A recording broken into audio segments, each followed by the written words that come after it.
I never expected that the day I bought my dream $5.7 million condo would be the same day my sister would call me the most selfish, arrogant, inconsiderate human being alive.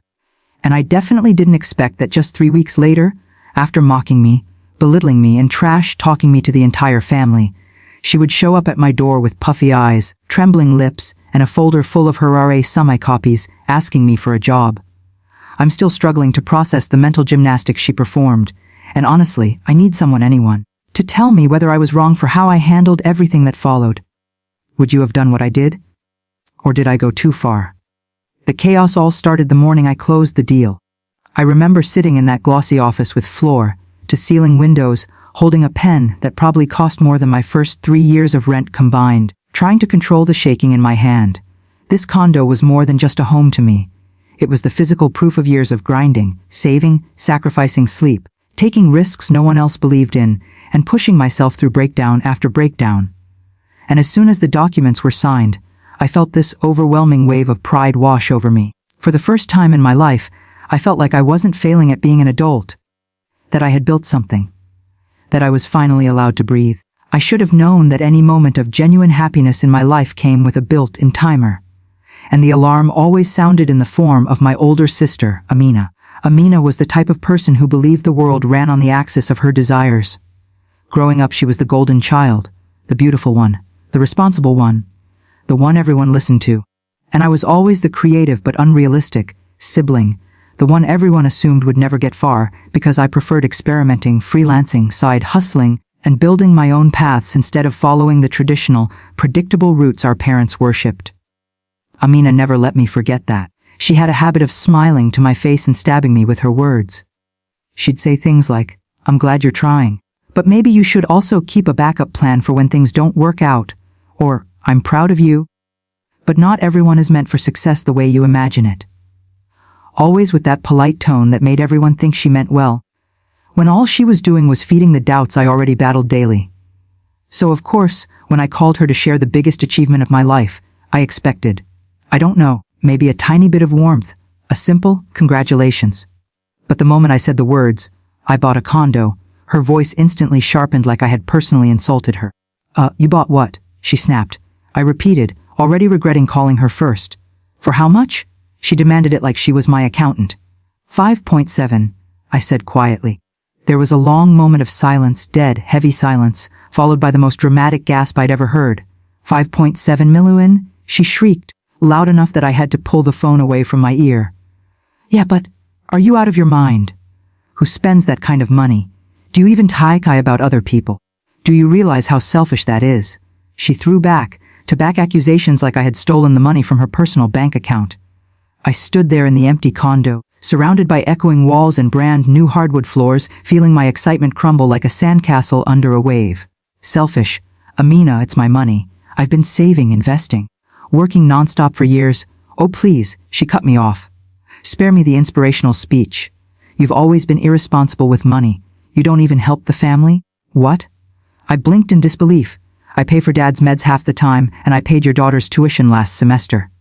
She went quiet for half a second before snapping. That doesn't mean anything. If you have teach us much money, you should be doing more. And buying some fancy condo instead of helping your family is selfish, arrogant, and honestly, embarrassing. I felt something inside me twist painfully. Amina, why are you talking to me like this? Because someone has to, she said coldly. You need to hear the truth. Congratulations on wasting your fortune. Don't come crying to me when it backfires. She hung up before I could say another word. That was supposed to be one of the happiest days of my life, and she managed to poison it within minutes. Still, I told myself not to care. I had other people to tell. My best friend screamed for 5 minutes straight. My business partner congratulated me like we had both won. Even my parents, who usually sided with Amina, said, "We don't fully understand these expensive things, but we're happy for you, Beta." But Amina's reaction sat in the back of my mind like a thorn. Because no matter how much success I achieved, her voice always made me feel like an imposter. Things only escalated from there. Within the next few days, Amina had somehow twisted the story so badly that several relatives called me to lecture me about being materialistic and forgetting my roots. One aunt even said, "Amina told us you bragged about your condo like you were better than us." I hadn't bragged. I hadn't even celebrated properly. I didn't understand why she was turning the family against me. The final straw happened a week later, when we were at a small family dinner. Amina made passive-aggressive comments the entire night. It started mildly, jokes about how people earn money fast but lose it even faster, but eventually she went full attack mode. She said loudly enough for everyone to hear, "I guess when some people buy overpriced condos, they forget about family obligations. Not everyone knows how to be responsible." I stared at her in absolute disbelief. Everyone turned to look at me like I had committed a crime, and that's when something inside me snapped. I excused myself, left early, and stopped answering her calls.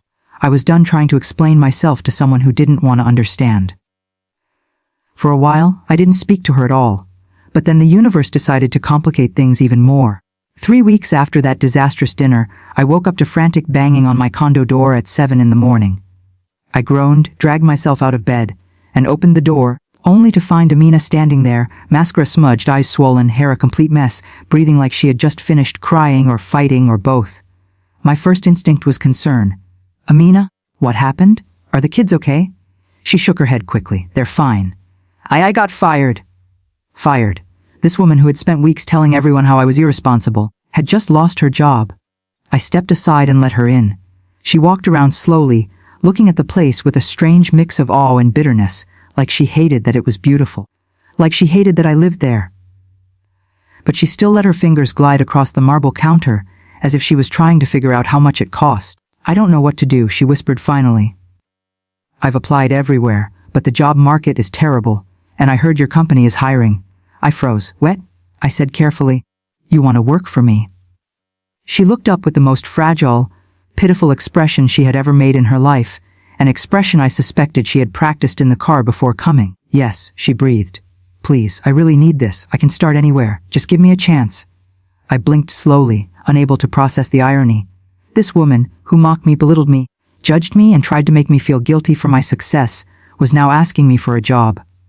But before I continue, before I tell you what choice I made, before I reveal the confrontation that changed everything, I need you to tell me what YOU would have done. Because I swear I've never been more conflicted in my life. So that's the situation I was in. A sister who called me selfish for buying a condo, turned the whole family against me, then lost her job and came to me begging for employment. Before I continue the story, pause for a second and comment below what YOU would have done if you were in my place. Would you help her? Would you reject her? Would you make her apologize first? I'm genuinely curious because even now, part of me wonders if I made the right decision. And now let me tell you what happened next. I stared at her for a long moment, trying to organize the storm of emotions in my chest. On one hand, she was my sister. We shared childhood memories, secrets, that strange bond you can't explain to anyone who isn't family. But on the other hand, she hurt me. Repeatedly. Intentionally. She had made me feel small for years, and the moment I achieved something massive, she did everything she could to rob me of the joy. "Amina," I said softly, "you just spent the last few weeks telling everyone I'm selfish and irresponsible." She flinched like the words physically hit her. "I know," she whispered. "I wasn't thinking straight. I was stressed and I said things I didn't mean." "You said a lot of things," I reminded her. "You told everyone that I bragged about buying this place. You made them judge me for something I worked incredibly hard for." "I know," she repeated, voice cracking. "I was jealous, okay? I'm ashamed of it. I shouldn't have said those things.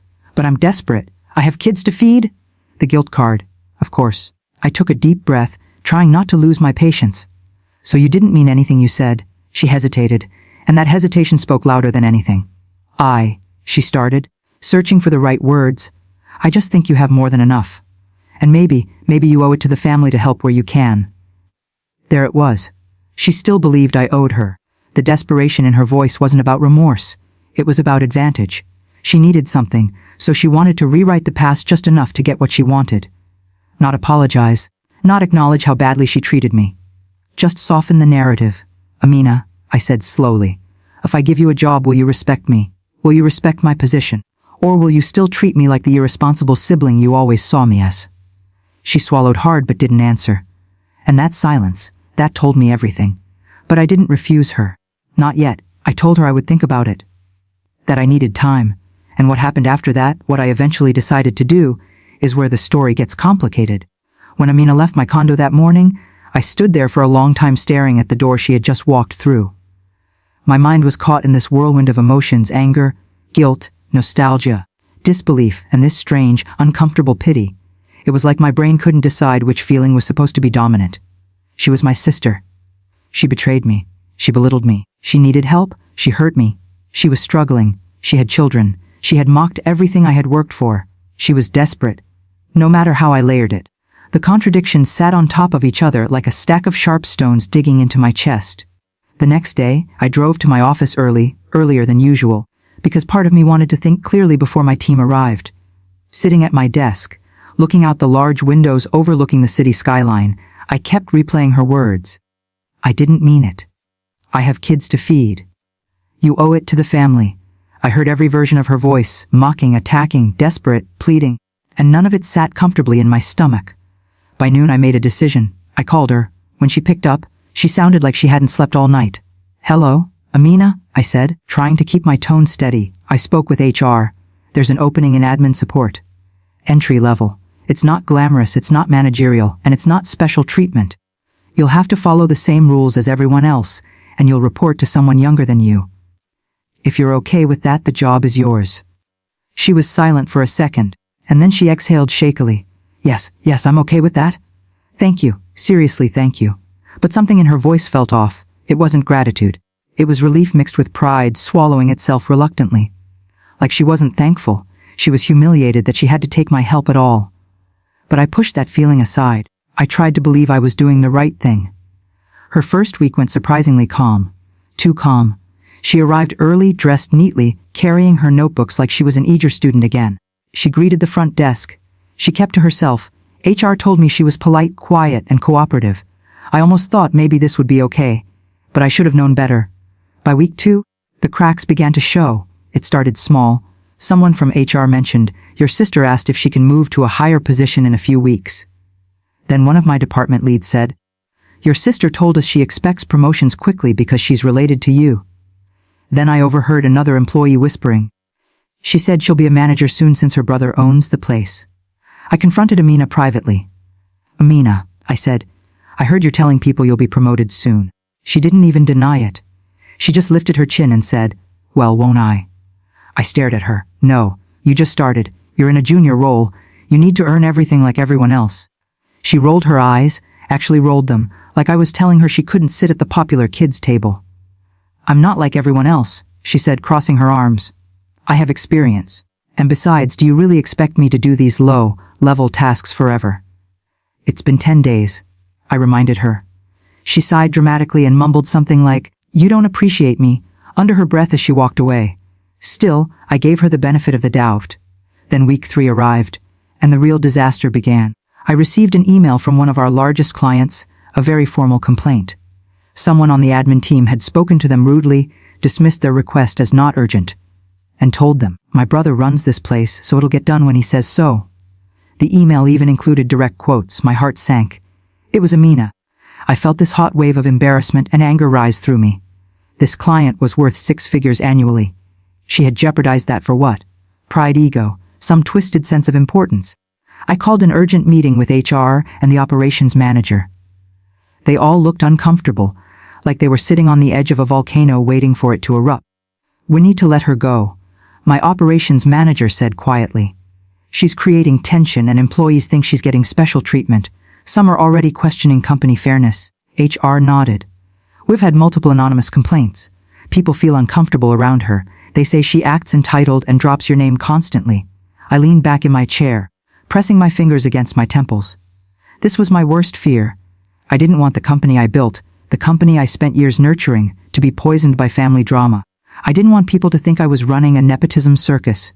But firing your own sister, that wasn't a normal decision. That wasn't firing just anyone. That was detonating a bomb into the middle of your family. Still, I knew what needed to be done. I walked to the small conference room where Amina sat, scrolling on her phone like she owned the place. When she saw me, she straightened up and smiled too widely. "Oh, are we having a meeting? Is this about the promotion? Because I've been thinking?" "No," I said. Just that one word. Firm, heavy, final. Her smile slowly faded. "Amina," I said, trying to keep my voice steady, who received several complaints. "You've upset clients, you've made employees uncomfortable, and you've been using my name to act superior. This isn't working." She blinked, stunned. Then her face twisted into anger. Are you joking? No, I said. You're firing me, she sputtered. Me? Your sister? After everything I've been through, after everything I said I needed help with, I gave you a job, I said calmly. You violated boundaries. You're unbelievable, she snapped. You think you're some big shot now. You think buying that stupid condo makes you better than me. I exhaled slowly. Amina, stop, she shouted. I should be running things here, not working under kids half my age. I deserved a real position, not some humiliating admin role. That's not how this works, I said. Not in my company and not anywhere professional. She stood up abruptly, knocking her chair back. Her eyes were blazing with this bitter, wounded fury. You're pathetic, she hissed. You were always jealous of me. And now that you finally have something I don't, you want to take revenge? Is that it? I felt something inside me harden. I had spent my entire life letting her words get under my skin, letting her superiority complex overshadow everything I achieved, but not this time. Amina, I said quietly, you're fired. HR has prepared the paperwork. You'll receive your final paycheck within the week. Her mouth hung open. She looked like she wanted to scream, cry, attack, and collapse all at once. Instead, she grabbed her purse, stormed out of the room, and slammed the door so hard the glass shook. And that was only the beginning of the chaos. She didn't go home quietly. She texted me paragraphs, no, essays, about how I ruined her life. She sent voice notes telling me I was heartless. She even called our mother, who called me saying, Betta, why did you fire your sister? She said you humiliated her. So I explained everything, every complaint, every disrespect, every problem. My mother went silent. Then she said, you did the right thing. But Amina, she didn't see it that way. The next week, she blasted me on social media. She wrote a long post painting herself as a victim and me as some greedy millionaire who forgot his family. She wrote, some people let money turn them into monsters. She encouraged relatives to pick sides. She made herself the tragic hero of her own fictional movie. People started calling me again, but this time I was ready. I told them the truth. I sent screenshots, email complaints, HR notes, direct quotes from customers, and one by one, everyone went silent. Some even apologized. She doubled down. She said everyone was lying, that I forged documents, that I manipulated HR. It was unbelievable. It was like she couldn't handle the reality that she wasn't the victim. She was the problem. She couldn't take accountability, so she rewrote the story in her head until she came out as innocent. Then came the moment that changed everything. One night, she showed up at my condo unannounced again. She buzzed nonstop until I opened the door. When I finally did, she looked defeated in a way I'd never seen her before. Her voice cracked as she said, why did you hate me so much? Why couldn't you treat me like a sister instead of an employee? Why couldn't you just give me a chance without humiliating me? I took a slow breath and said the words I had been holding in my chest for years. Amina, you were never my sister when it mattered. You were my critic, my bully, my biggest source of doubt. Every accomplishment I made, you turned into something ugly. Every success I earned, you tried to ruin. I gave you a chance. You chose to abuse it. Tears filled her eyes, but she looked away stubbornly. I never meant to hurt you. Yes, I said softly. You did. You just didn't expect consequences. She wiped her face angrily. So that's it. That's it. I said quietly. I'm done trying to prove myself to you. I'm done trying to earn a place in your version of the family. I'm done letting you steal joy from the things I work hard for. She choked out a sound that was half sob, half laugh. You think you're so righteous? No, I corrected. I think I'm finally free. She stared at me for a long, heavy moment. Then she whispered, one day you're going to regret this. I didn't flinch. Maybe. But at least it'll be my choice. She left quietly this time. No door slamming. No insults. Just silence. And that silence became permanent. In the months that followed, our relationship faded into something distant, brittle, and formal. She found another job eventually, one far below the position she imagined she deserved. She stopped attacking me publicly, stopped calling, stopped pretending we had the kind of bond we never did. And strangely, I felt lighter, like I could finally breathe without her voice scraping the inside of my skull. My condo didn't feel tainted anymore. My company felt peaceful again. My life felt like mine for the first time. Sometimes I think about her, about the little girl she once was, about the version of her that could have grown into someone warm instead of someone resentful. And I wonder if things could have been different. But then I remember all the times she laughed when I failed, the times she undermined me, the times she weaponized family against me, and I realized no. This ending was inevitable. Some people don't want to be saved. They want control. And the moment you stop giving them that control, they call you selfish. So if you were on my side, maybe you'll understand why I did what I did. And if you disagree, that's okay too. Maybe you've never had a sibling like Amina. But I know this, I gave her chances. More than she ever gave me. And now for the ending you asked for. If you've made it this far into the story, thank you for listening. It wasn't easy to relive all of this, but sharing it has given me a strange sense of closure. If you think I was right to fire her, then like this video to show your support. If you've ever dealt with a toxic sibling, comment below and tell me how you handled it, because trust me, I'd love to know I'm not alone in this chaos.